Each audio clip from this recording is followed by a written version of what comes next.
Action. And Golconda high school చూసుకుంటే దాని working experience ఒకసారి చెప్పండి. అంటే దానికి ముందే ఏదైనా ఫిలిం చేస్తారా, తర్వాత ఫస్ట్ గోల్కొండ? ఫస్ట్ ఫిలిం నాది కేడీ సినిమా, అది నాగార్జున గారు చిన్నప్పుడు రోల్ చేశాను అనమాట. అచ్చా అచ్చా. ఆ సినిమా తర్వాత నాకు గోల్కొండ హై స్కూల్ వచ్చింది. Golconda high school is a magic అండి. నాకు ఆ సినిమా వాల్యూ సినిమా చేసేటప్పుడు తెలియదు నిజంగా. డైరెక్టర్ ఏం చేస్తున్నారు దానికి, డైరెక్టర్ ఇంద్రగంటి మోహన్ కృష్ణ గారు, కెమెరామెన్ సెంధిల్ గారు, బాహుబలి కెమెరా, అప్పటికే ఆయన మగధీర చేసిన తర్వాత చేసిన సినిమా అది. సో ఇంకోటి ఆర్ట్ డైరెక్టర్ రవి గారు, ఆయన పెద్ద ఆర్ట్ డైరెక్టర్, రాజమౌళి గారి సినిమాలే చేస్తుంటారు. సో మొత్తం ఆ సినిమా ఎలా జరిగిందంటే ఓన్లీ హరిమోహన్ గారు నోవెల్, అది హరిమోహన్ గారు రాసిన నోవెల్ అనమాట. సో ఓన్లీ ఆయన నాకు గుర్తొస్తుంటారు ఎప్పుడైనా ఎవరైనా గోల్కొండ హై స్కూల్ గురించి అడిగినప్పుడు.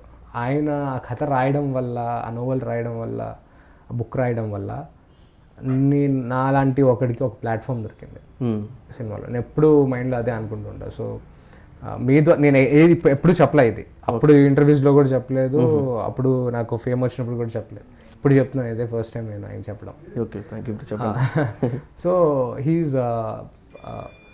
So Golconda high school experience ఏంటంటే అది ఏం తెలీదు, టెండర్ ఏజ్లో ఏం తెలీదు. ఏం చేసిన పెద్ద పెద్ద టెక్నీషియన్స్ వాళ్ళు 10 టేక్లు అయినా కానీ ఏమీ అరవకుండా నీకు ఏమొచ్చో అది చెయ్యి, ఓకే అలానే చేయించుకున్నారు. ఎక్కడ హెసిటేషన్ ఉండేది కాదు.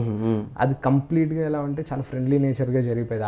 ఆడుతూ పాడుతూ చేసే సినిమాకి వెళ్ళి చూసి, సినిమా అయిపోయిన తర్వాత, రిలీజ్ అయిపోయిన తర్వాత మెల్లిగా అందరూ మాట్లాడడం స్టార్ట్ చేసినప్పుడు నాకే చాలా కొత్తగా అనిపించింది. ఓకే, మనం అంత చేసాం. నేను షూటింగ్లో ఉన్నప్పుడు ఎప్పుడు నన్నే పిలిచేవారు షార్ట్కి. ఫుల్ ఎండ ఉండేది రూమ్లో. అందరం చూస్తే ఒక 11-12 కిడ్స్ ఉంటాం.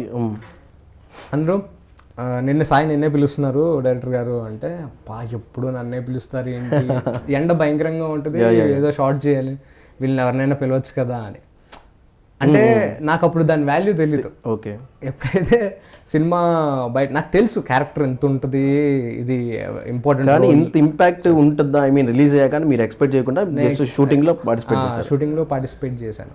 సో నాకు మోర్ దెన్ దాని తర్వాత టీవీలో బాగా చూసి, మొన్న అనిల్ రావిపూడి గారి దగ్గరికి వెళ్ళాం. సో ఒక సాంగ్ లాంచ్ చేయడానికి. ఓకే, మొన్న రీసెంట్గా